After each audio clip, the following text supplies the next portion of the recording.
হ্যাঁ হ্যাঁ জিন্স পরেছে তো বসতে পারবেন জিন্সে পরে।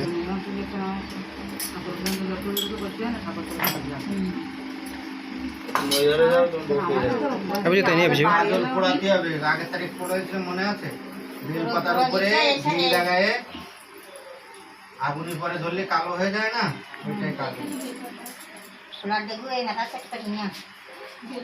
এগুলো না হলো বেলপাতা হলে হবে। বেলপাতা কই দেখছি না তো আমি লাঠি গোলানে যে দেখো লম্বা নিয়ে আসেন তো। একটাও বেলপাতা নেই কেন? বেলপাতা দিইনি তা আমি আর গাছে এক গাছে কেটে নিয়ে বেলপাতা তো হমে লাগবেই। সেদিনই নিয়ে আসি। বেলপাতা 101টা বেলপাতা লাগে। এতে গোনা আছে 100টা। না না এখানে যে গাছও 100টা না হলো নেই 28টা লাগবে। কিনে আনবা। বেলপাতা ছিলই না। ওটা বেলপাতা গুছাই রাখো। এখানে গাছ নেই, বেলের গাছ থাকলে তো হবে। হ্যাঁ হবে তো, সে আনতে হবে তো। এখন গাছে পাতা থাকবে না। বেল গাছে পাতা নেই। বেলপাতার দাম মেলে এখন। আছে ওই মাথায় আছে কিন্তু তাই দুই তিন দিনের কাছে চাই।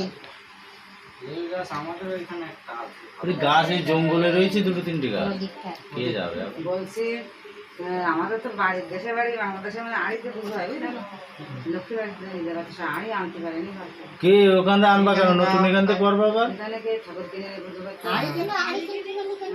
বাড়ি কিনে এনে পুজো করলে হয়ে গেল। প্রথমবার ঠাকুর তো এক। ঠাকুর আনবা, সাথে আড়ি আনবা। পরের বার থেকে ওই আড়িতে পুজো হবে।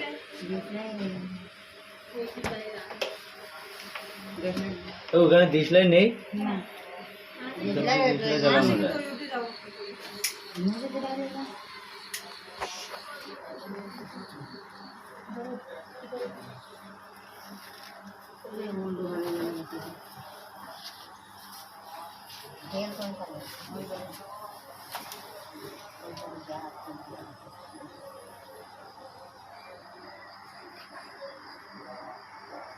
লাড্ডু দিয়ে পুরা ভালো একটা ঘি দিয়ে পুরো